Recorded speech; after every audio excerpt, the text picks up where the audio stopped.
Bó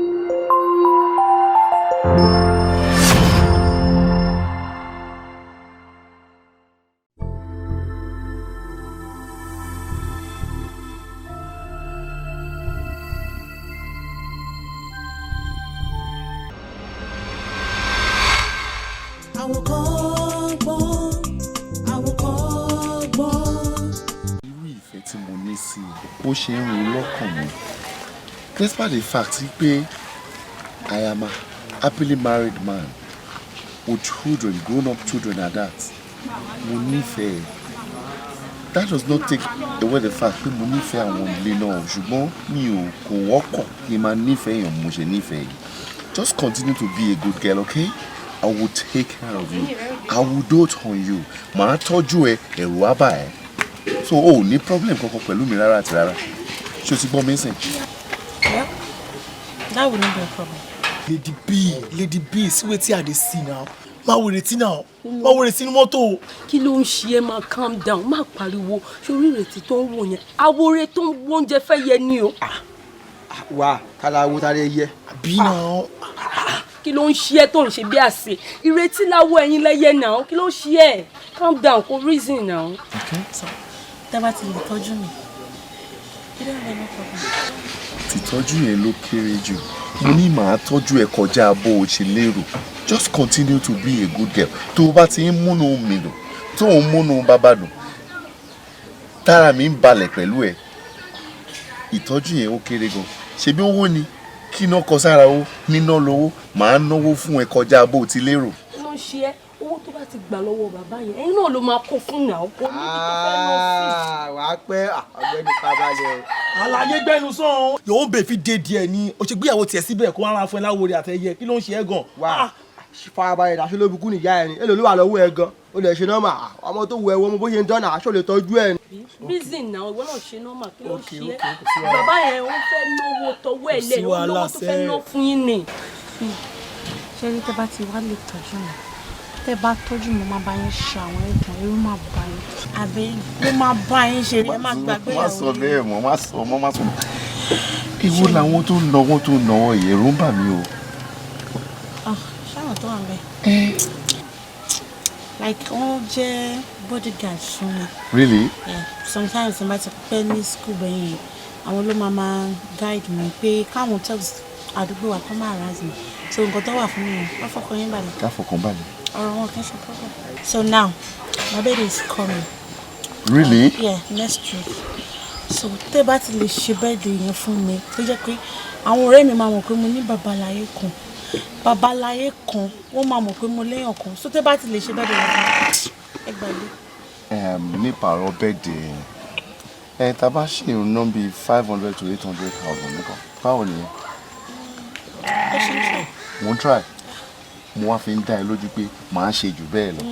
I will do everything láti jẹ́ kí inú ẹ̀ dùn. Torí mo wé tínú tiẹ̀ bá ti dùn. Wàá ṣe tìbítìbí fún mi. Ọkàn tèmi náà á balẹ̀. Tẹ́ bá wá ti múnú mi dùn, èmi máa wá gbé gbogbo ìjà fún yín. Mo máa gbéjà fún yín tó jẹ́ pé ẹ̀rù máa bà yín. Really? Ṣé wájú lẹ fẹ́ gbà wọlé? Àbẹ̀yìn. Ṣé eléyìí tẹ́ ṣe ń sọ pé ẹ ní happy home yẹn?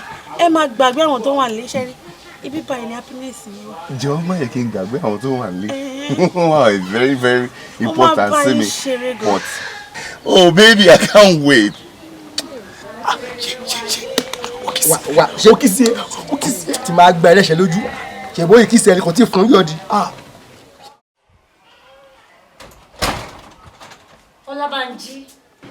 Ọlábánjí, our family ẹ̀ ń bá ẹ sọ̀rọ̀ rẹ̀ work out on us. Ṣé àtọ́ láti bá ẹ sọ̀rọ̀ ni? Oh God, intẹ́ ń bá mi sọ òun ṣe tèmi now. This is highly embarrassing. Ẹ kàn máa leg mi forcefully, ṣé rí mi ni? Daddy, ṣé our family yóò lè bá yín sọ̀rọ̀ ni? Ṣé mọ́mí tó jẹ́ àwọn sí yóò lè bá yín sọ̀rọ̀ ni? Ẹ̀wẹ̀ mi ò tẹ̀ ní kẹ́ má lálẹ́. Mo ti bá fẹ́ lálẹ́ wo ni àwọn ọmọ tí mo jù láwọn ojú ẹgbẹ́ mi. Àti if want to date, ẹ̀wọ̀n tó wà mature ni like my date na is unfair. Anita, you must be very stupid for saying that. Mo wà lórí ìdúró. Ó dẹ̀ ń sọ lójú mi fún bàbá wípé ó lè lálẹ́. How dare you? Ṣé ká mi mú rí ìkànnì àbẹ́ rí mi ibi tí mo ti ń ṣe kan lọ́wọ́? Daddy mo rí yín. Ìwọ rí mi? Kí ló wá débi tó ti rí mi? Bẹ́ẹ̀ ni pàtó ọ̀rẹ́ mi náà ṣé mi ní rẹ́sì láti lọ ni. Fún mi àwọn ọmọkùnrin tó dùn mí jù. Ọ̀rẹ́ ti tèmi, ó gbé iye lọ́wọ́ ẹ̀ o. Daddy mi ní sugar daddy ẹ̀. Sugar daddy àbí? O gbọ́ bó ṣe pé daddy ẹnìkan tó ń fi ṣúgà sáyé ọmọ ẹlòmíì period mo kàn ń ràn lọ́wọ́ ni. Ọlábànjí kí ló tún ń fẹ́ tí mi ò fún ẹ bó wá láàárọ̀ màá wá lálẹ́ fún ẹ ni bó wá lọ́sàn-án bó wá lálẹ́ àkìlọ̀ wá dé kí ló tún wá tí mi ò fún ẹ wọ́n ọmọkùnrin yóò tiẹ̀ lójú tì rárá. ọmọ yẹn ò ní bàbá mo kàn ń render assistance fún ni.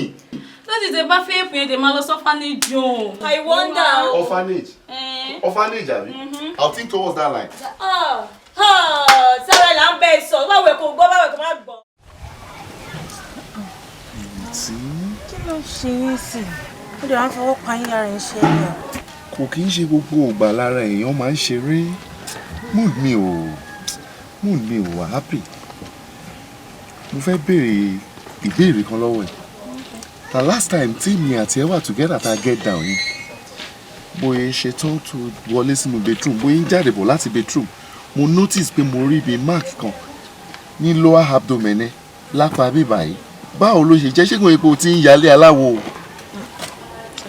kí mọ̀ sí mi tó kù ló sọ fún mi pé mark tó wà ní dodo ni family mark ilé àwọn dáadáa.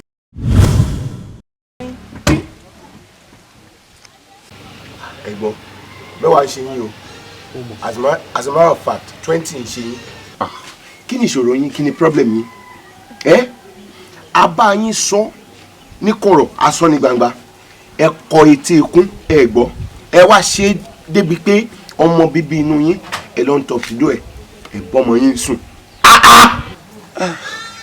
mẹ́wàá ń ṣe mí mo ti ṣe tán kí n tó rí mo ti ṣe kíní yẹn tán kí n tó rá mi yẹn lára ẹ̀ mo wá rántí pé oyún ọjọ́ sí tádùn níní fún mi tí mo reject òun lọmọ yẹn àṣìṣe lágbáà ni. ẹ̀gbọ́n mi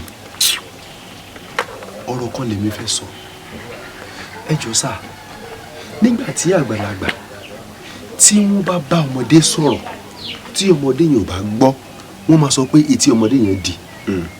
Yes. ṣùgbọ́n sà nígbà tí ọmọdé ìyàwó àbúrò ọmọ tí èèyàn bí nínú ara èèyàn tó bá bá èèyàn sọ̀rọ̀ àti tó bá àgbàlagbà sọ̀rọ̀ tí àgbàlagbà yìí ò bá gbọ́ ẹ jọ̀ọ́ kí ni ká sọ nípa àgbàlagbà yẹn. kí ló tún sọ àbúrò ẹni àgbàlagbà téèyàn bá sọ̀rọ̀ tí ò gbọ́ etí wọn di ni. àti ní tí òǹkú di.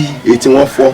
àti tí òǹkú di sóòótọ́. ìyẹn ni pé ẹ̀yin méjèèjì gang up ń ṣe wá insult mi àbí ẹ wá insult mi.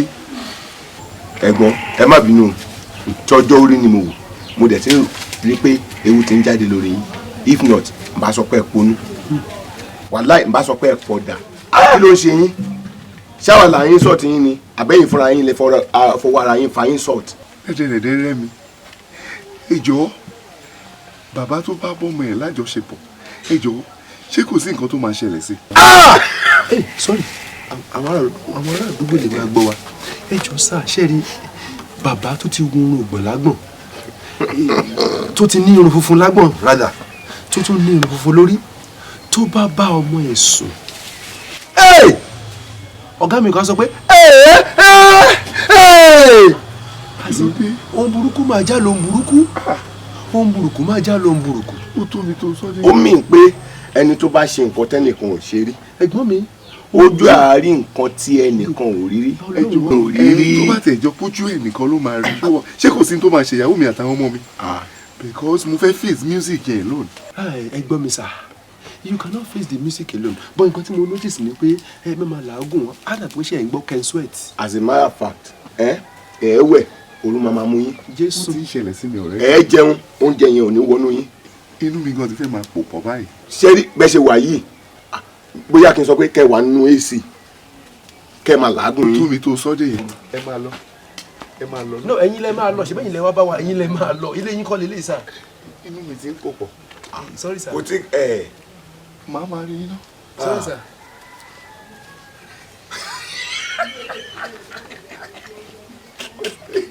ẹ̀ta sọ òkú.